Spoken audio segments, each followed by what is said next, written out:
I'd like to start this episode with the idea that there can be those disparities in the instances in which you're looking for the right person for the job and you happen to be finding people that are almost on the opposite side of the spectrum of the type of person that you actually want. I think it relates to a inverse confidence, or that generally the market is not functioning in the way that it needs to be, that there is a repulsive effect for the people that should be getting into that type of job, and it's left the people that are hiring for that sort of work at odds with what they really think is going on. I'd also like to say that I think it's a conscious and a cognitive bias that occurs, and I think it's representatively a symptomatic red flag for the underlying mechanism at cause. But yeah, the markets, there's another sense just to say that there's not so much markets as there is marketing at other times.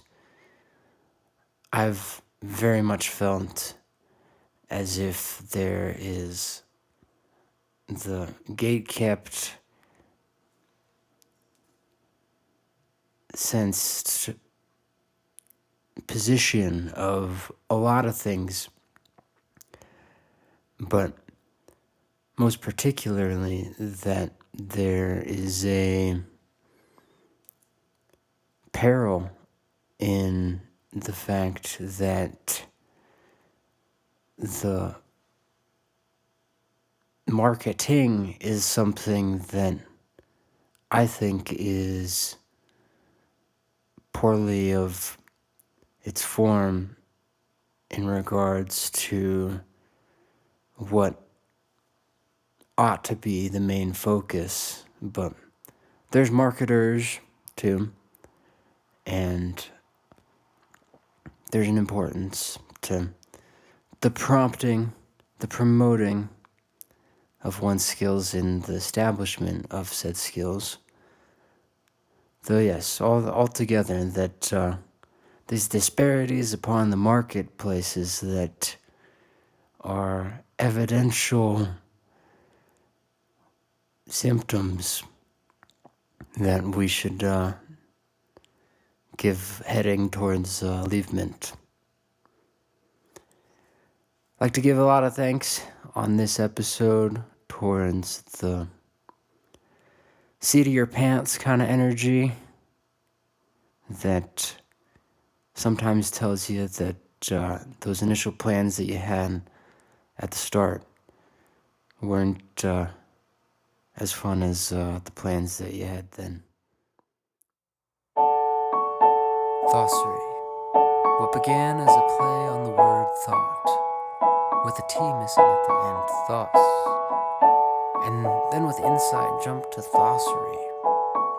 Bridge the gap into an available comparison with glossary, and finding the root of that word to be glossa, with the meaning of tongue, it invites one to think that thosa might be seen as the mind's tone, the area of the brain that articulates the motion of an ideological center in our common understanding of the world in which we live. I seek to explore the current occurrency of normal typicality within our mental modes of cognition. I've recorded sound bites to the sound effects of various frequent happenings that I believe will most help a shaping of advance into further parts of speech by looking at where those words of ours start, the events of change that give us pause. I will use those effects in effect to build each weekly episode onto a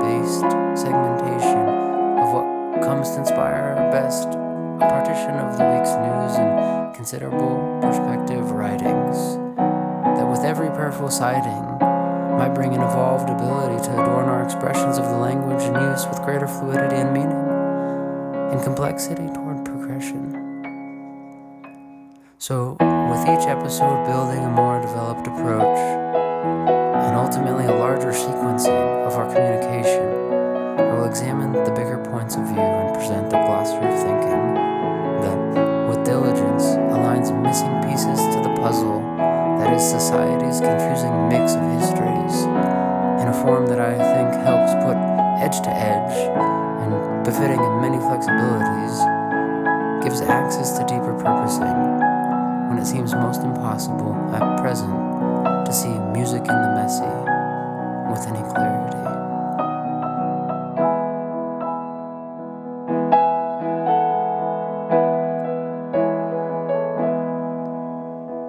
Glossary. Episode 2. Goobe'rn. The root of this episode lied at the fact that to be such a goober requires the right kind of excuse. As we could ever consider this new word, Goobe'rn, I think it's important to immediately connect it to good, and that sort of similarly to maybe where Chuck Berry wanted to add the E at the end of Johnny Be Good to say something beyond what was so obvious, that the E at the end of good, or goob in this case, adds an essence that connects within your speech sounds a sense to rein in the bundle of the sound that is produced when you say good. If you are planning to say that E at the end, E, when you say E, there's a vibration of your more laryngeal area of your mouth, opposed to like I.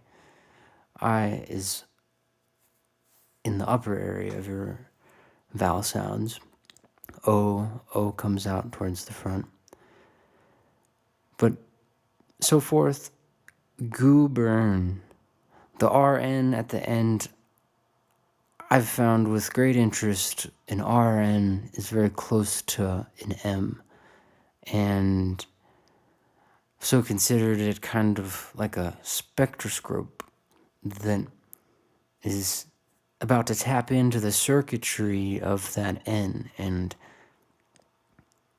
as an observer is so needed in the instance of our universe, the M, commonly the letter that describes the shared bridging of a more above ground,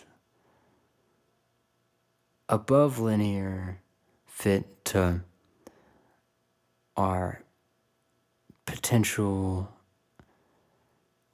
cognition below and our physical above. Then Goobe'rn, then constructively, is kind of this idea of a forward sensing, impossibly defined yet good goob, with this possessive element that further defines it as something that Goobe'rn is statutorily in a state of its own uncertainty, but is highly related to this action that I think is well-founded in a sense to our spiritual guidance, as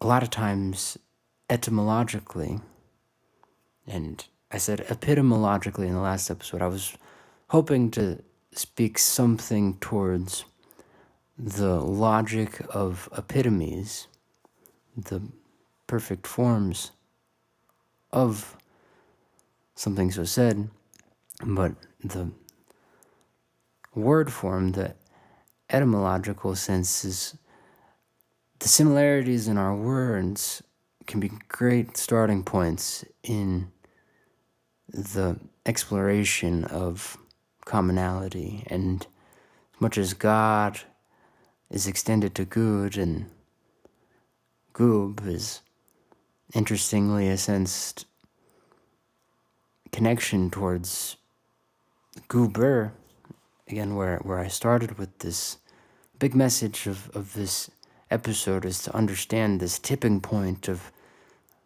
being a goober, and that if you so could be that touch of awkward or the newfound missing word that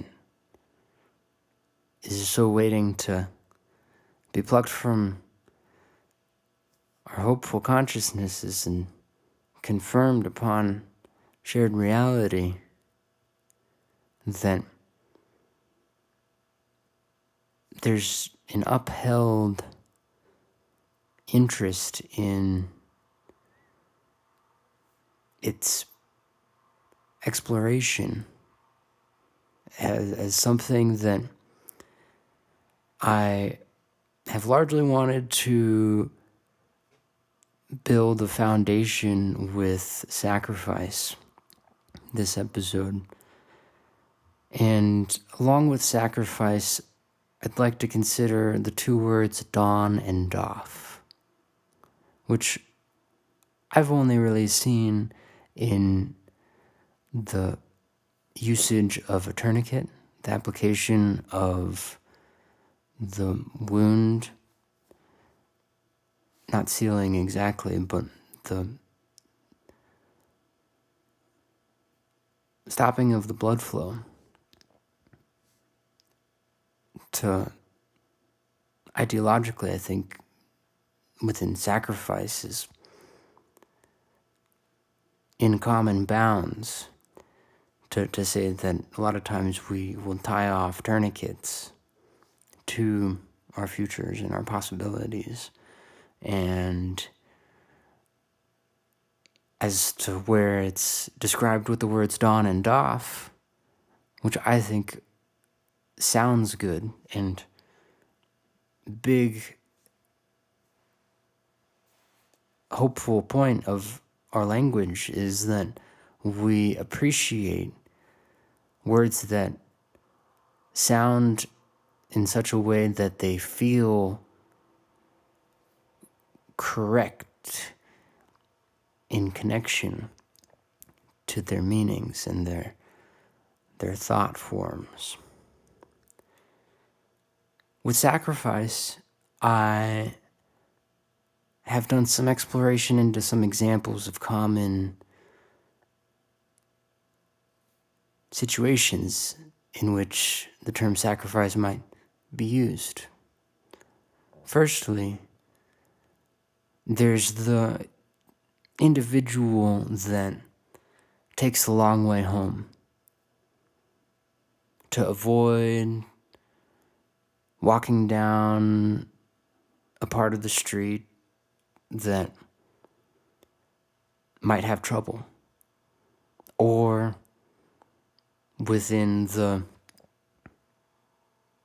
confusion of where a sacrifice is so observed, maybe the sacrifice is that they actually take that road that's more dangerous because they would appreciate the time at the end of the day.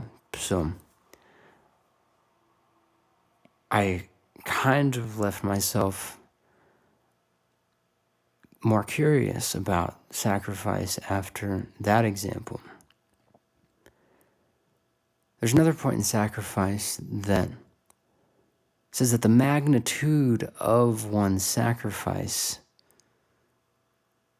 has an implicative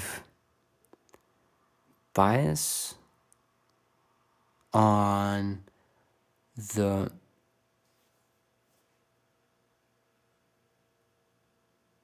appropriate faith that one involves in that considerable loss or gain.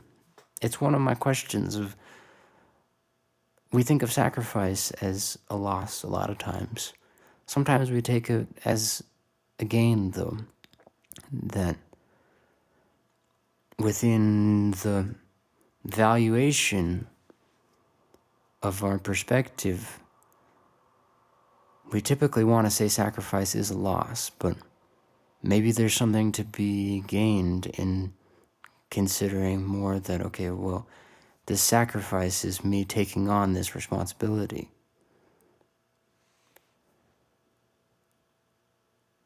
And thinking more back on Goobe'rn and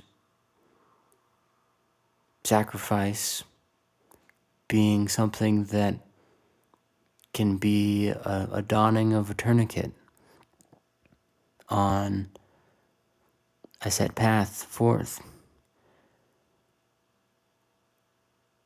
I think I'd like to posit that sacrifice is likely one of the core thought forms that we developed as a rationally, psychologically governed species, and that it connects deeply to rational thinking, and that you can derive sacrifice out of looking at some of the extremes of rational thinking. But it's a very innate kind of quality as well, that in its surfacing likely shows off some of its deeper forms, and as we can work with it and manipulate its composition and its characterizations, maybe that's where we can start to find deeper secrets in making it most purposeful, as kind of a thought that nature needs our inquisitive parsing, and upon that interest that ideally, hopefully, is so tied to a little bit of a Goobe'rn and the static sense to be so ready to be curious. It's worth appreciating that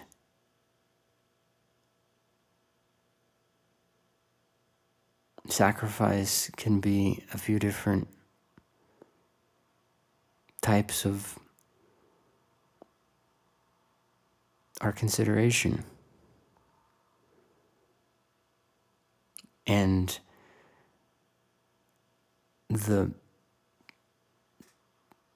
best idea of its donning and doffing, so to be effectually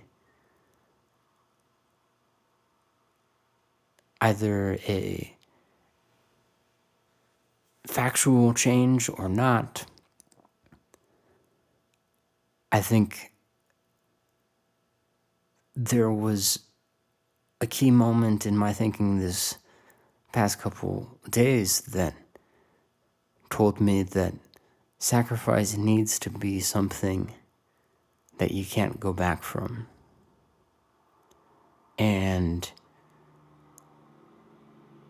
in the difficulties of uncertainty that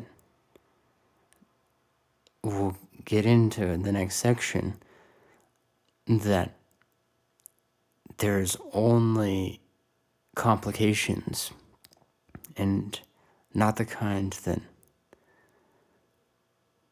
can so be but telling that there's something of falsitude and it's waiting to be so relieved and brought to a concluding. So,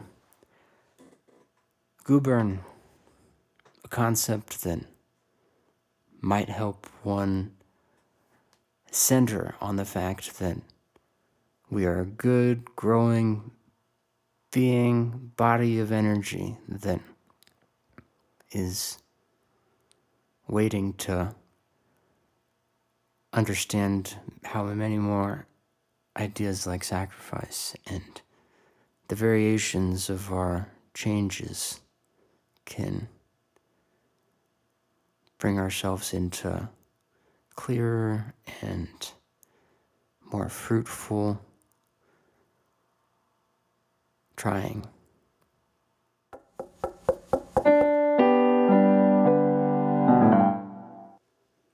Disorder speaks volumes. Volumes.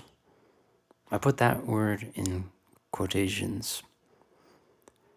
And you'll notice that this week I have less segmentation, and I'm going to only have 3 different parts to the sum total between the beginning and closing music.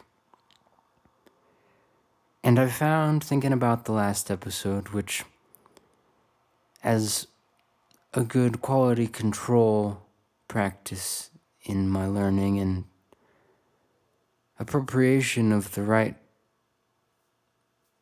kind of tendencies as I'm learning how to do this kind of expression in a way that is productive. And within that, I mean that in working through this, there is a writing. And when I said writing in the intro, I did mean the RIGHTING. But so again, to all the words that sound similar,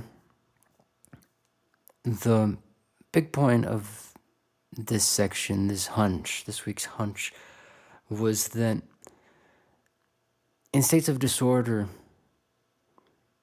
in the instance of our learnings, of course, that bring about the influence to so go writing where they might have fallen off, we typically don't think maybe about the fact that there was a clear phenomenon occurring in that moment that we were picking up on. We jump the process of that evaluation and rationally are so considerable in that time, but I think out of the functional message as the form and the message as the method, this podcast being something that is the microscope to my thinking, and my thinking being its microscope. So wrapped up into something that I don't think is quite well described in saying just that, but there is the apparent observation, and within its action, that this next week here, this surprise short week, that going forth I am a lot more excited about. Sticking to the one podcast each certain day was something that I thought would be good, but I think I'm going to try and stick to what comes as quick as it might, which will allow me to be a little bit more on my toes with the inspirations. Last episode, not only did I think I should have cut the last two sections, or actually the third and fourth sections, the shuffle and the alarm did not come out as I really would ever want them to. Certainly a blemish in the early steps going here. I came to this idea looking at that, and so, but catch on those two ideas. I think there's a few different aspects going into that struggle. That not only was the inspiration old, but there doesn't need to be every different section every week, and I felt that there was very much a connective certainty that I need to follow in the short notes that I compiled for this episode, where I did label the few different sections that I will have with just a simple line item of discussion. Centering on that line item of discussion for this week's hunch, again, disorder speaks volumes. I really wanted to examine volumes further here as the initial idea that a disorder has its spoken chaos. So blubbering and blundering, I want to say that it's unstoppable until its initial source and its prominent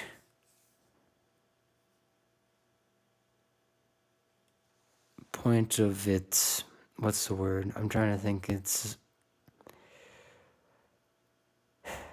I don't know.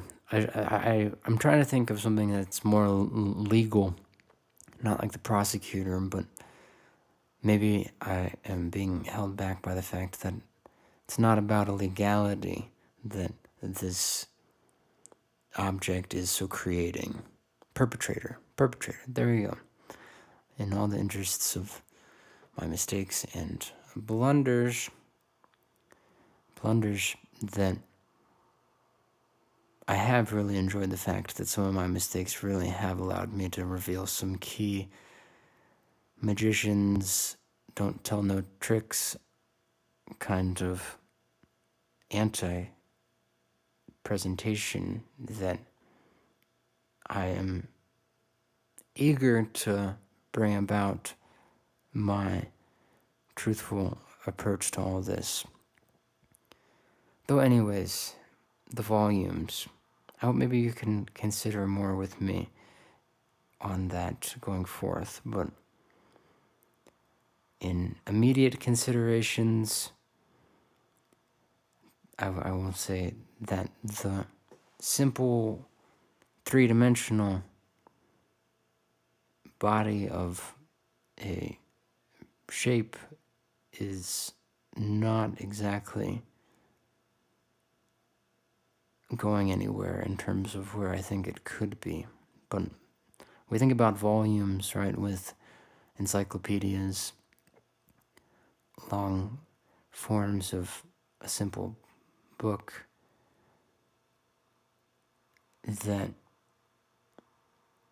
is getting closer to the fact that volumes, there are certain words that are very deep set in the inspiration clause that is so our language. And linguistically, there's a lot of interesting things that you can draw beautiful arcs from that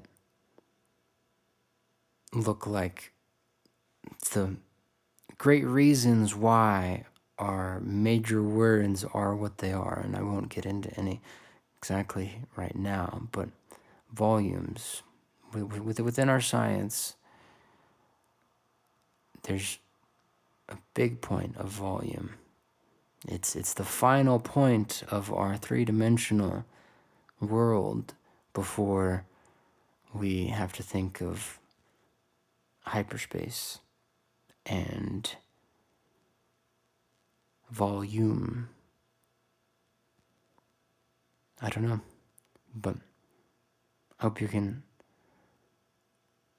find some excitement in the fact that that's sort of a fantastic cliff to bring your considerations. The organized pieces of our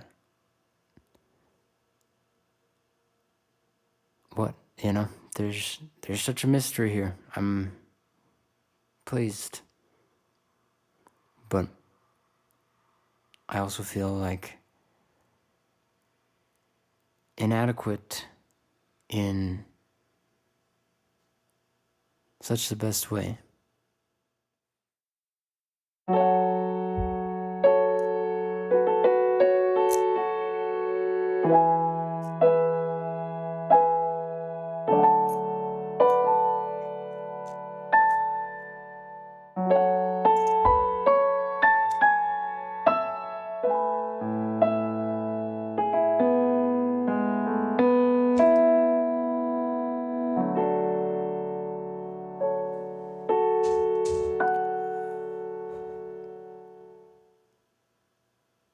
There's no danger in mapping thought to matter, but the hazards of the mapping of our matter to thought is the more one-way direction that we operate on. I'd like this idea to form the basis of this next chapter. And the mapping of a function, so familiarly, hopefully, is definitive in its one-to-one sense. If you're thinking about time being involved and the two dimensions being whatever kind of qualities you're thinking about, it's a parametric equation. X of y as a function of t.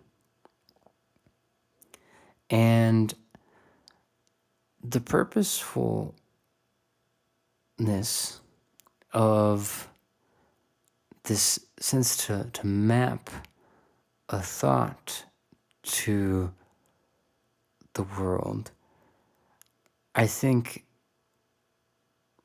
is more formulaic when you think about how much it's shared as an idea, and is, so then again, definitive.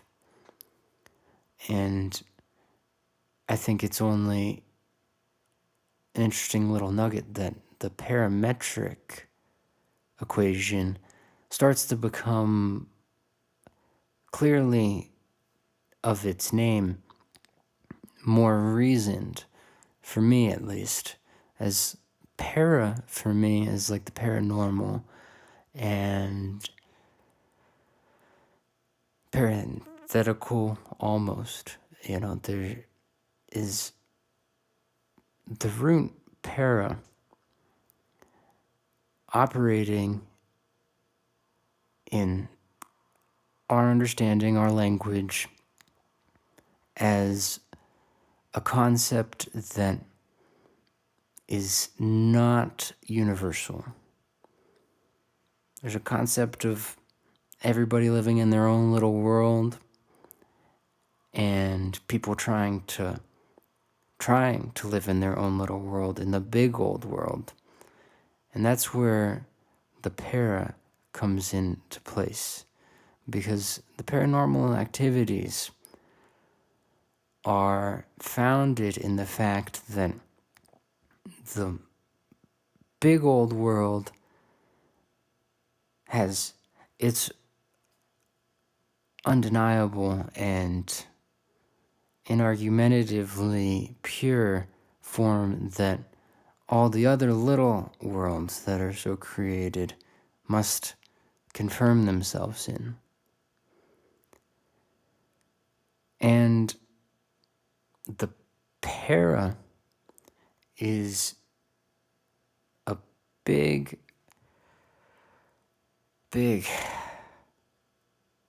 I need to ease myself out from the fact that the size of some of my ideas are coming into play, because we don't need to think about it as big. It's just as it is. One of the big insights that I've wanted to share this week is a serious one. And it's exactly every horror movie so tied into the spiritually sanctioned, the church-based exorcisms and presences of evil, or the Antichrist showing up at some sort of convent. And again, I really want to state a confidence in this insight. And to precursor the jump in its click, its hopeful vision for you, is that out of the religiousness, out of the constancies, without next dimensional and, next derivative, maybe, fluctuations, focused around the core principles that are maybe somewhat like an opening of the necessary kind of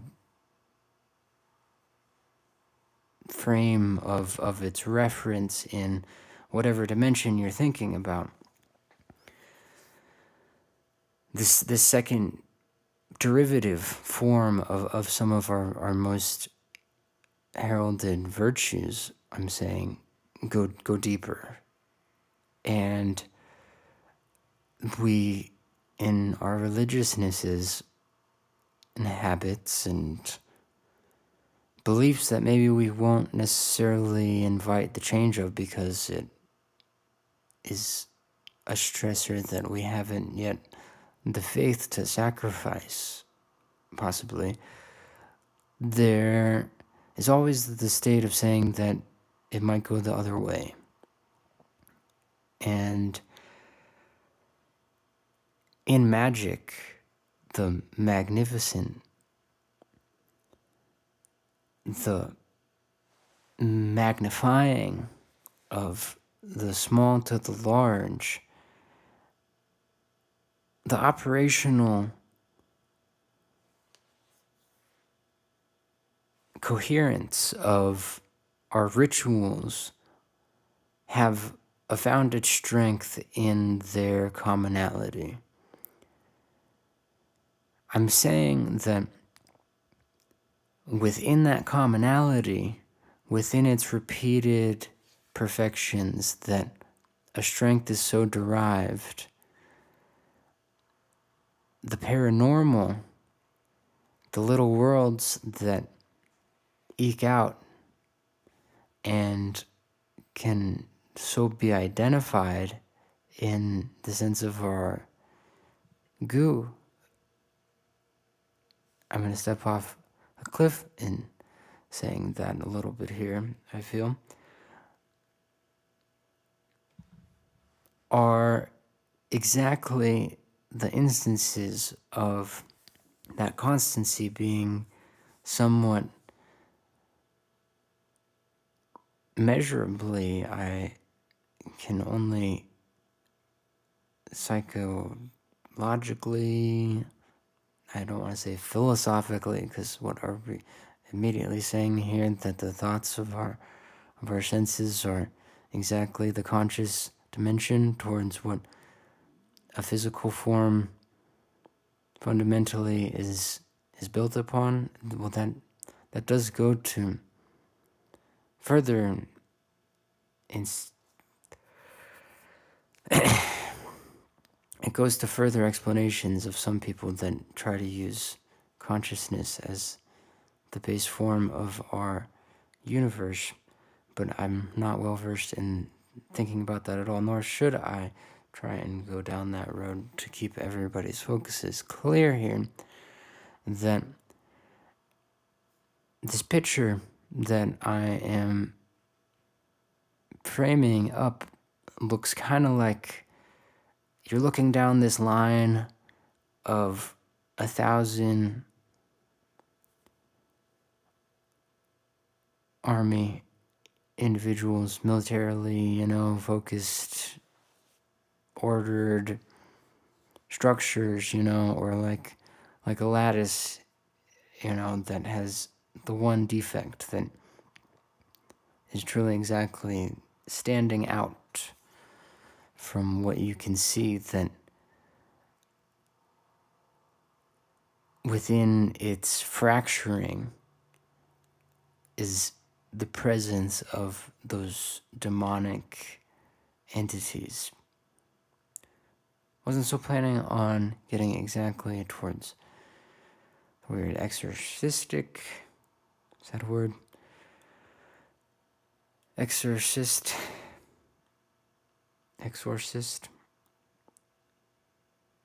sort of compiling pronunciation of that word into its simple original, that the big point here is that mapping our thoughts onto matter is the trying of our understanding to build matter eventually. And the matter is so forming our thoughts as it directs our attentions and is repeatedly non-paranormal. But the Goobe'rn is exactly discordant with either of those being in a state of disagreement. If I'm gonna try and rile up any more support for this Goobe'rn word, I suppose that it is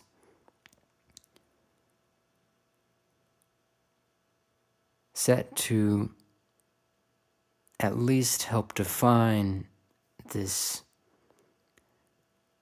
open door on the way that we might bring further resolution to things that are in such the difficult extreme of a horror movie and the difficult error that I think needs to be drawn in the, not opposition, in the support of our religious practices that so are deriving a power that functions to break the frame of reference that exists there without the utmost perfect attendance towards every aspect of what could hopefully so be taught there.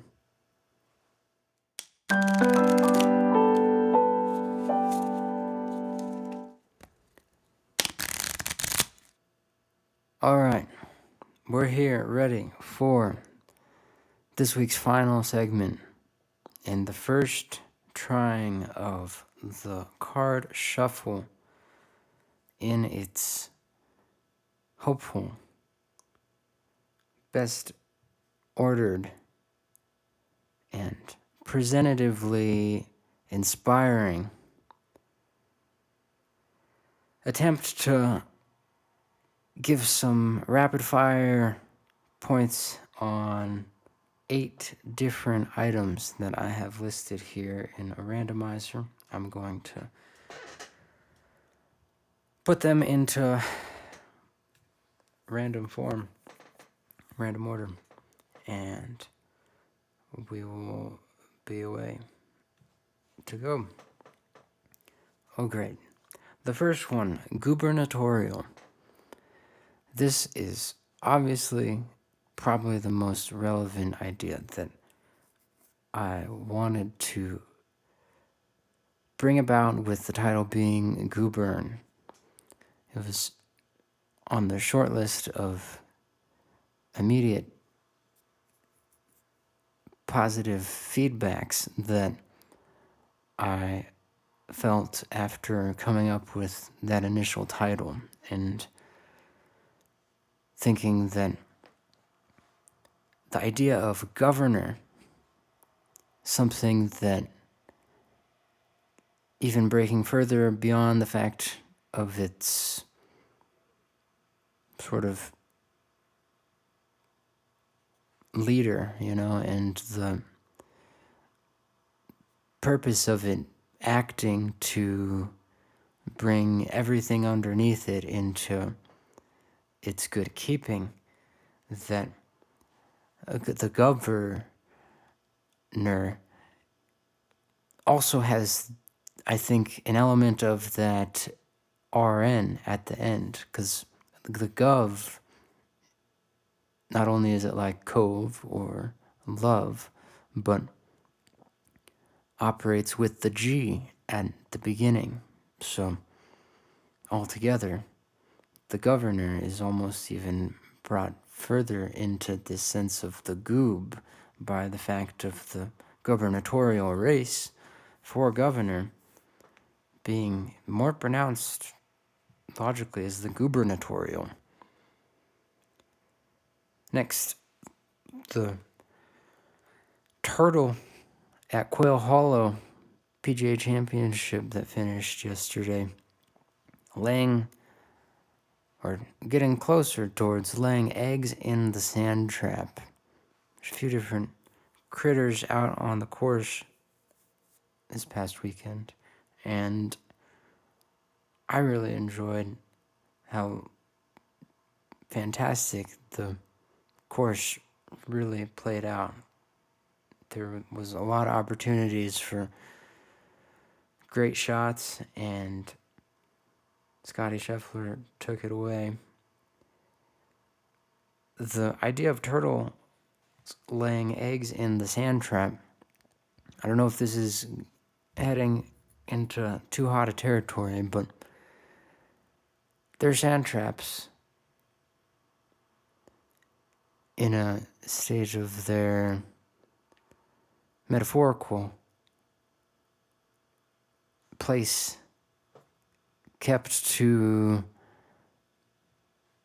both be a varied surface of the geography and one that still allows a ball to be played, that I thought some idea of a creature laying eggs there where, frankly, the announcers were going back to this turtle that was causing trouble off the green. And so what is a turtle in our world laying its future generation in what we might be able to see as a sand trap? I thought it was just a very interesting kind of concept altogether. Seafloor mining was a story that I read into this week that President Trump wants to roll back some of the protections on our ability to retrieve the various different minerals found in the ores of some of the primary areas of the seafloor that contain some rich deposits for different computational technology and batteries speaking, that I think, again, in such revelation or revelation, I don't know, I'd like to say that revelation is sort of like me revealing, but there's a whole deeper question there as to why revelation is also still something that is about the revealing, but it's not anything I could be saying is my revealing. That the big worry of the seafloor mining is that there are creatures that might be vastly displaced or killed or disturbed in a way that is undesirable. And as much as that previous section had ideas about the demonic and what I believe are largely instances of unresolved trauma, I have a simple belief that the ghosts and apparitions that we encounter are truly only most purposed to go to us, as if they were written out to the people that would most need them. That there's a seafloor mining in our cognitions, and different aspects prevent us from seafloor mining, but seafloor mining. I'm generally overall unsure about this section in terms of how to do it, but this is the first go through. We're running through. That's 3. Number 4, concept of slosh. So if you have a water bottle that's not totally filled, I'm speaking of that water bottle rolling around and the contents sloshing, moving about the interior in a way that is representative of it being unfull. There is a big point in sacrifice that I thought of the slosh, and again, I'm really seeing that a lot of these I'm intrigued by their metaphorical standpoint. Maybe in the future I should try and limit that, but as much the kind of turtle laying eggs in the sand trap, just in relation to that. The slosh. I thought slosh was an interesting term in regards to everything here. Crypto, I really wanted to put a word out in the possibility of it acting like a fungus to our society that will absolutely help the progression of nutrients through our ecosystem. But I'm very disappointed in crypto right now. I think it is such a absolute danger towards equality going forth on all the bounds that people that have invested in it first, that I guess took the bet and so believed that we were going to need to go to crypto, good on them. But everybody that hasn't yet is supposedly just supplying huge value to those people that got there first. I don't know the solution to that other than a governing of the value. We're stepping into a very interesting time, and the big point of continuing to work as hard as we all can to understand what we know now is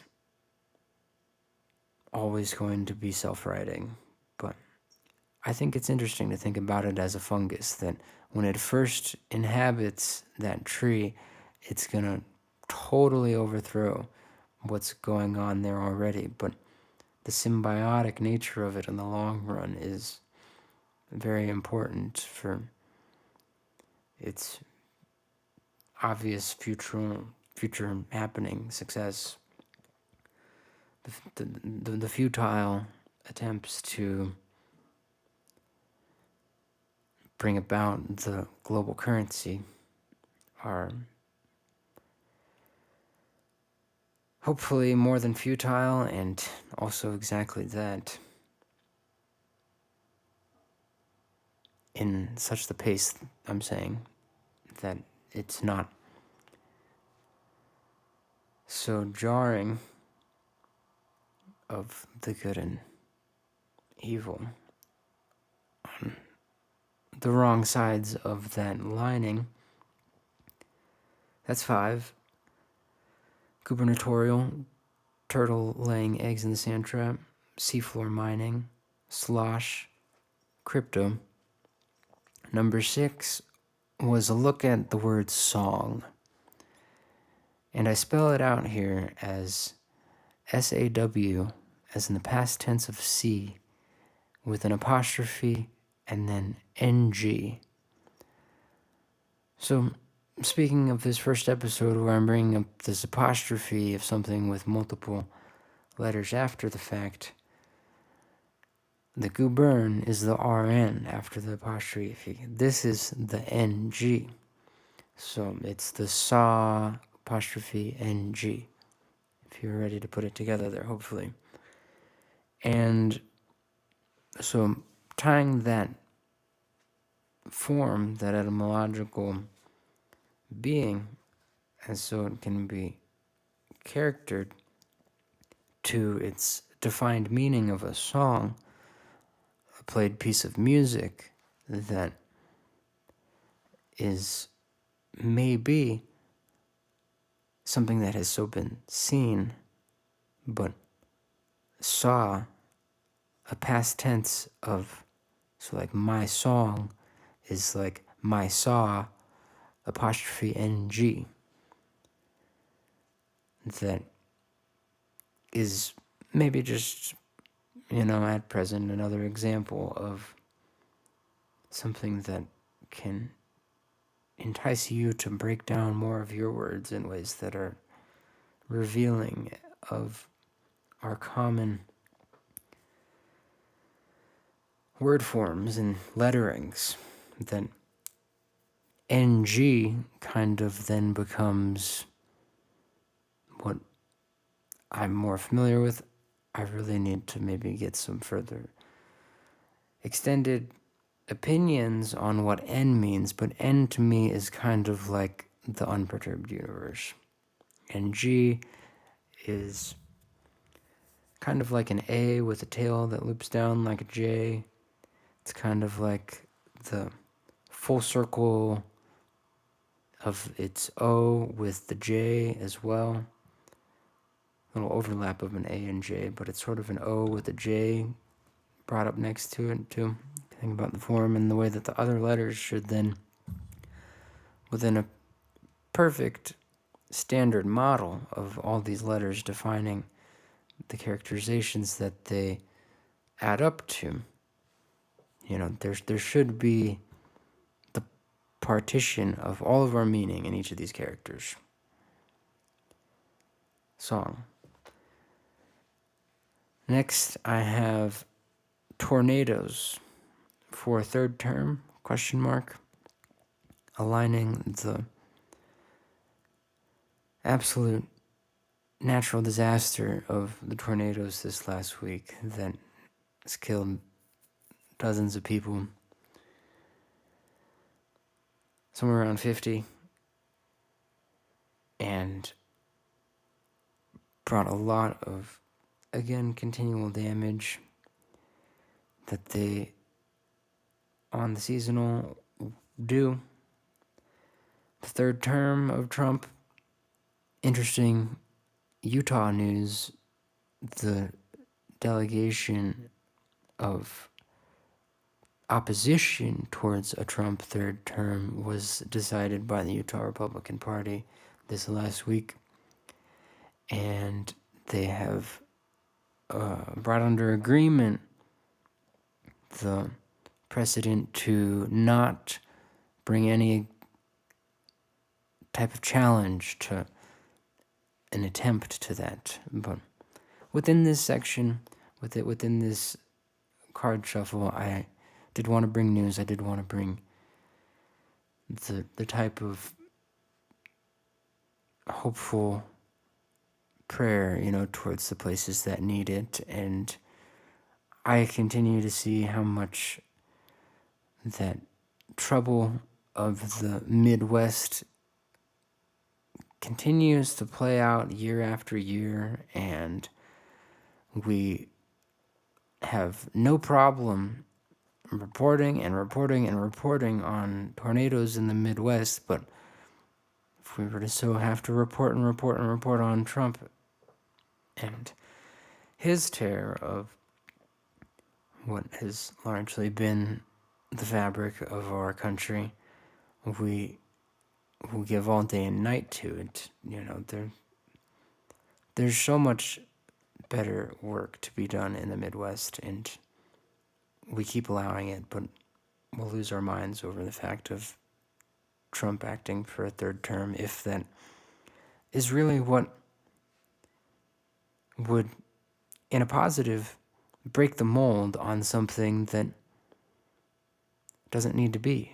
There's reasons to this ritual and this tradition that, Biden was falling out of a term, and then now, upon all of the paranormal idiocracies, I'll be them, so to their teas, there is maybe something to ignore about the fact that a third term would be such a problem, but tornadoes, gee, let's help. Donate. Find the means. The last one is another word breakdown of jacuzzi. And as it relates to a time machine, too. The way I wanted to break down jacuzzi was like jacuzzi.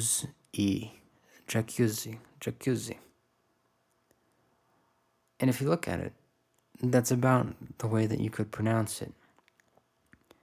Jack, a jack of all trades.